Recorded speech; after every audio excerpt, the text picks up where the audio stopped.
Bapak, Ibu, jemaat Tuhan yang diberkati, sebelum kita bersama-sama mendengarkan pembacaan Alkitab dan renungan yang akan dibawakan oleh Pendeta Yosiana Bahan, kita berdoa. Bapa Sorgawi, Bapa di dalam Yesus Kristus, kami bersyukur atas setiap penyertaan Tuhan dalam hidup ini. Kami berterima kasih telah menjaga tidur kami hingga membangunkan kami pada pagi hari ini.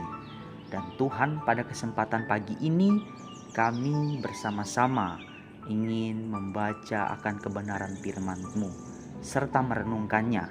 Biarlah Roh Kudus Tuhan turun atas kami semua sehingga kami bisa memahami firman-Mu serta melakukannya di dalam kehidupan kami masing-masing. Berfirmanlah ya Tuhan, karena kami siap untuk mendengarkannya. Amin.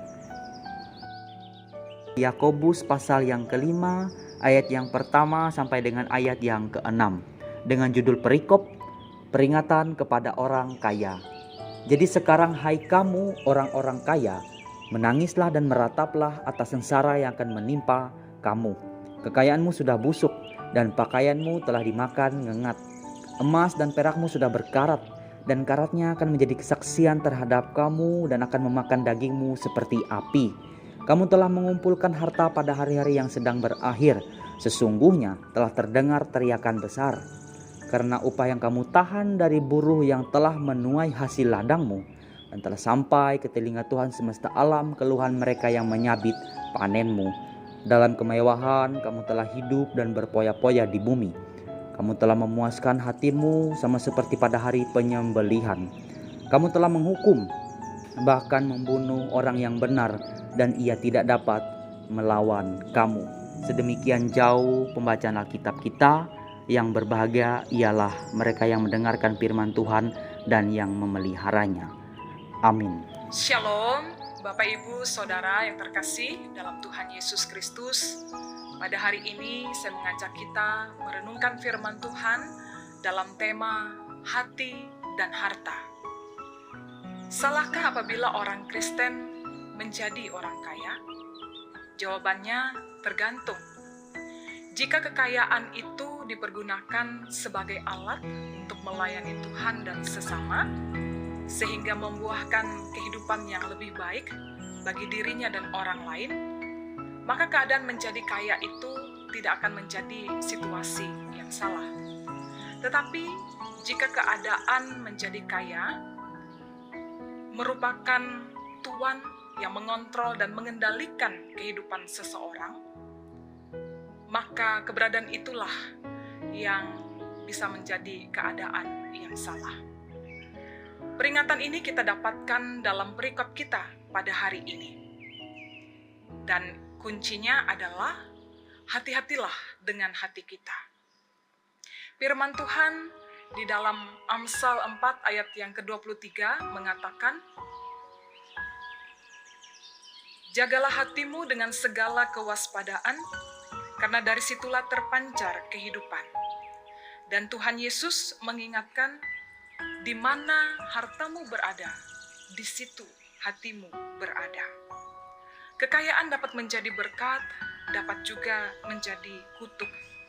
Oleh karena itu, apabila orang Kristen dikaruniai kekayaan, janganlah kiranya kekayaan itu menjadi pusat dari hatinya, sehingga kekayaan itu bisa menjadi mamon atau berhala baru bagi dirinya.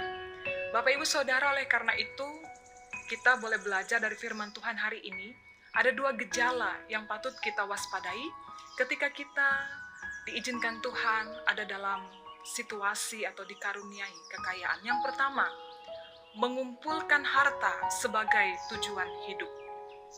Memiliki banyak harta memang menjanjikan kehidupan yang nyaman dan mudah. Kita mau makan minum yang enak-enak, bisa. Kita mau bepergian kemana saja, bahkan keliling dunia, mudah. Mau mendapatkan hiburan apa saja, juga gampang. Bahkan Bapak Ibu yang kekasih, fasilitas apapun pasti juga akan dapat kita peroleh kalau memiliki kekayaan. Nah, Bapak Ibu yang kekasih, di dalam Tuhan Yesus Kristus, kehidupan bergelimang harta ini memang menjadi impian dari semua orang.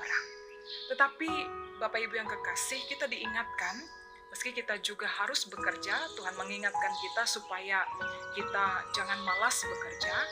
Kita diingatkan supaya uang dan harta tidak mendominasi dalam kehidupan kita ini. Karena kalau sudah demikian, kita juga sendiri yang akan rugi, karena bisa mengalami sakit secara fisik, bahkan mental, juga rohani kita.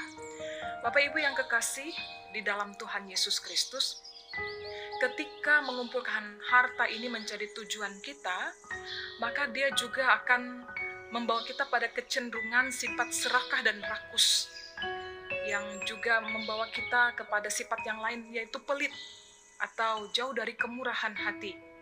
Karena itu tidak jarang apabila kemudian sifat ini menguasai kita, kita kemudian sulit untuk memberikan penyataan syukur kita kepada Tuhan, ataupun juga memberikan sumbangan, bantuan-bantuan kepada sesama di sekitar kita yang memerlukan. Boro-boro berbagi begitu, karena harta itu adalah tujuannya, harta adalah Tuhannya. Bapak Ibu yang kekasih dalam Tuhan, dengan keberadaan yang seperti itu, orang kemudian tidak resah lagi apabila relasinya dengan Tuhan menjadi renggang. Demikian juga relasi dengan sesama, relasi dengan keluarga. Jadi yang penting harta dipegang, tidak peduli hubungan menjadi rusak. Dan alergi juga apabila harta itu dibagi. Yang penting tetap menjadi bagian dari diri sendiri, biar dia rusak sendiri. Nah, ini sesuatu yang tidak baik. Lalu gejala yang kedua, Bapak Ibu yang kekasih, kita diingatkan supaya jangan berkurang kasih dan kepedulian sosial kita. Harta, ketika orang yang menganggap bahwa itu sebagai tujuannya, maka mereka akan melihat orang lain itu sebagai alat, sebagai sarana untuk mengumpulkan harta. Sehingga tidak bedanya dengan benda mati saja. Dan oleh karena itu, Bapak Ibu yang kekasih, mereka tidak peduli apa yang menjadi kewajiban mereka terhadap orang lain. Dan juga mungkin jika mereka memiliki utang jasa yang harus dipenuhi kepada orang itu tidak diperhitungkan. Yang penting adalah diri sendiri. Orang lain tidak dianggap, orang lain tidak dihargai, tidak dipedulikan. Sehingga urusan perhatian, urusan relasi dianggap sepi saja, dianggap tidak ada. Dan oleh karena itu pasti juga keberadaan seperti ini dapat membawa pada kejatuhan dalam gaya hidup hedonis, Bapak Ibu, yaitu berpesta pora dan berpoya-poya. Satu gaya hidup yang tidak simpatik dan juga bahkan kemudian mementingkan diri sendiri, yang mana semuanya kemudian menghalalkan segala cara, termasuk mengeksploitasi sesama, mengeksploitasi alam dan sekitarnya. Ini bukan sesuatu yang wajar. Bapak Ibu yang kekasih dalam Tuhan, baiklah kita menjauhkan diri kita dari gejala-gejala di atas, karena hal sedemikian tidak seturut dengan tujuan pemulihan Allah. Tetapi sebaliknya, hal itu menyatakan kerusakan atau menghancurkan kehidupan bersama. Jika orang Kristen dikaruniai kekayaan, baiklah dia juga boleh menggunakan kekayaannya untuk memperluas jangkauan pelayanannya. Semakin banyak berkat kekayaan yang Tuhan beri, semakin besar juga kemurahan kita. Selamat bekerja, selamat melayani. Tuhan Yesus memberkati kita. Shalom. Kita menaikkan doa syafaat.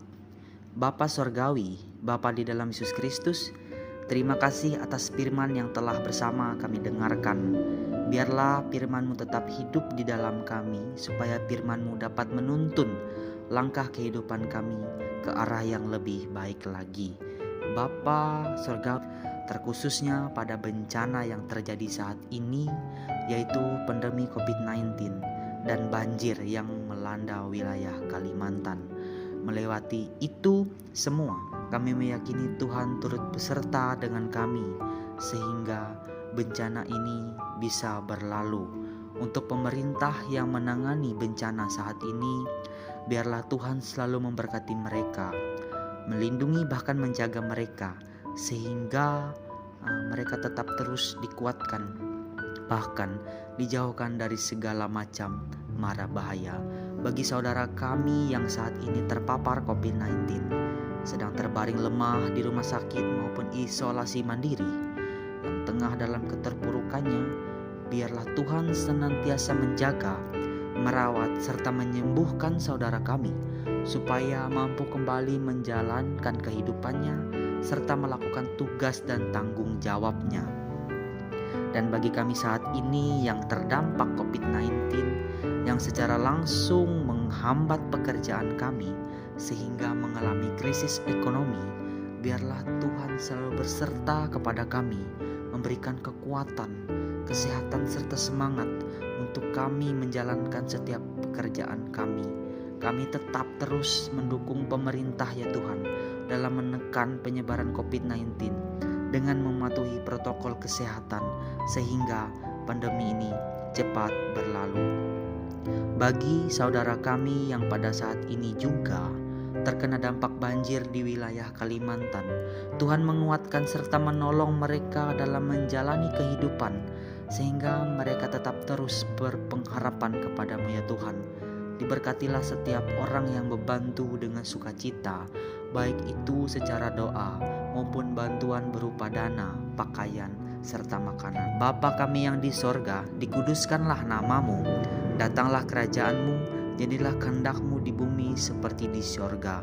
Berikanlah kami pada hari ini makanan kami yang secukupnya, dan ampunilah kami akan kesalahan kami, seperti kami juga mengampuni orang yang bersalah kepada kami. Janganlah membawa kami ke dalam pencobaan, tetapi lepaskanlah kami daripada yang jahat. Karena Engkau yang punya kerajaan, kuasa, dan kemuliaan sampai selama-lamanya. Amin.